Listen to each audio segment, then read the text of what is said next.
జై శ్రీరామ్. మీ X pastor సేచ్ Anand మరొక వీడియోతో మీ ముందుకు వచ్చాను. వీడియో చివరి వరకు చూడండి, మంచి ఇన్ఫర్మేషన్ ఉంది.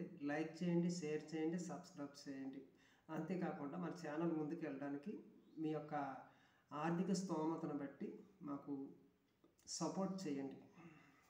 మీరు సపోర్ట్ చేయడం వల్ల ఈ ఛానల్ నేను చాలా దూరం తీసుకెళ్ళడం జరుగుతుంది. మంచి మంచి వీడియోలు చేయడం జరుగుతుంది. అసలు బైబిల్లో సాతాను ప్రశ్నకి సమాధానం చెప్పలేని యేసు పరిస్థితి అయోమయం. అవునండి, నిజమే. యేసు జన్మ వృత్తాంతం గురించిన చర్చ ఆనాడు జరిగింది, ఈనాడు కూడా జరిగింది. యూదులతో జరిగింది, నేడు క్రైస్తవులతో కూడా హిందువులు చేస్తూ ఉన్నారు. యేసు జన్మ వృత్తాంతం గురించిన చర్చ లేవదీసింది ఎవరంటే, మొట్టమొదట ఎవరు లేవదీశారు? యేసు క్రీస్తు ఎవరికి జన్మించాడనే అంశం మీద మొట్టమొదటిగా ఎవరు లేవదీశారు? ఎందుకు? మనం చూసినట్లయితే లూకా సువార్త 1వ అధ్యాయం 34వ వచనంలోని ఇక్కడ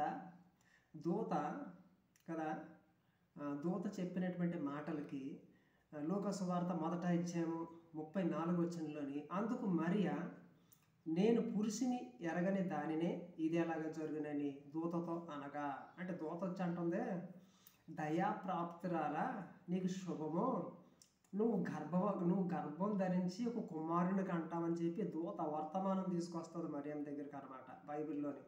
అయితే అందుకు మరియ ఏమంటదంటే, లూకా సువార్త 1వ అధ్యాయం 34లో, అందుకు మరియ నేను పురుషుని ఎరగని దానినే ఇది ఎలాగా జరుగునని దూతతో అనగా, అంటే అంటుంది, ఇప్పటి వరకు నాకు ఏ పురుషుడితో ఎలాంటి అక్రమ సంబంధాలు లేవు, నాకు మరి పురుషుడు లేకుండా కలయిక లేకుండా నేను ఎలా గర్భం ధరిస్తాను అని దూతతో చెప్పినప్పుడు 35వ వచనంలోని దూత ఏమంటుందంటే, దూత పరిశుద్ధాత్మ నీ మీదకు వచ్చను, సర్వోన్నతుని శక్తి నిన్ను కమ్ముకొనును గనుక పుట్టబోవు శిశువు పరిశుద్ధుడై దేవుని కుమారుడు అనబడను అని చెప్తుంది. నువ్వు దేవుని వలన గర్భం ధరిస్తావు.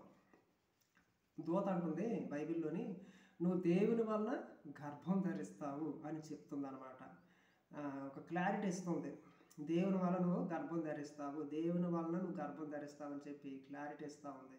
అయితే నాకు ఎలాంటి మగవాడితో సంబంధం లేదనేమో ఆమె అంటుంది. అయితే ఇందులోని వివరణ ఏంటంటే, నీవు దేవుని వలన గర్భవతి అవుతావు, దేవుని వలన ఒక కుమారునికి జన్మనిస్తావని చెప్పి దూత చెప్పింది.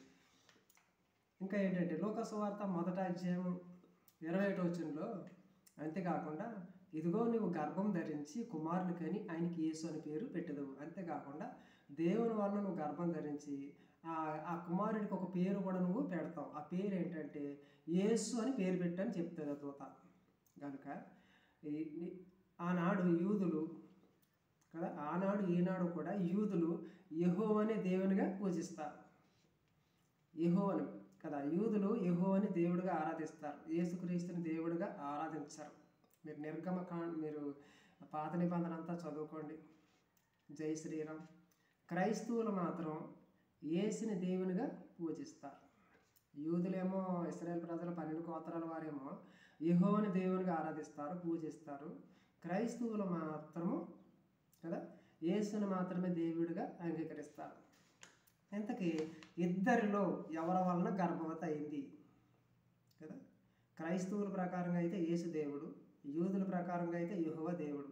అయితే నీవు దేవుని వల్ల గర్భవతి అయితే అని చెప్పింది కదా, మరి ఎవరి వల్ల గర్భం ధరించింది? ఇదొక చిక్కు ప్రశ్న.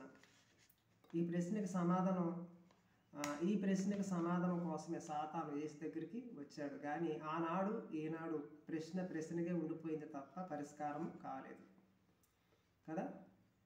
యేసుక్రీస్తు ఎవరికి జన్మించాడని ఒక ప్రశ్న చిక్కుముడి ఆనాడు నుంచి ఈనాడు దాకా ఉండిపోయింది తప్ప ఈ ప్రశ్నకి ఇంకా పరిష్కారం కాలేదని చెప్పచ్చు. ఎందుకంటే మత్తయి సువార్తలోని సాతాను, బైబిల్లో ఉన్నటువంటి సాతాను అనే వ్యక్తి యేసు ఎవరికి జన్మించాడో తెలుసుకోవడం కోసం యేసు దగ్గరికి వచ్చి ప్రశ్నించడం జరిగింది. ఏమని ప్రశ్నించాడు?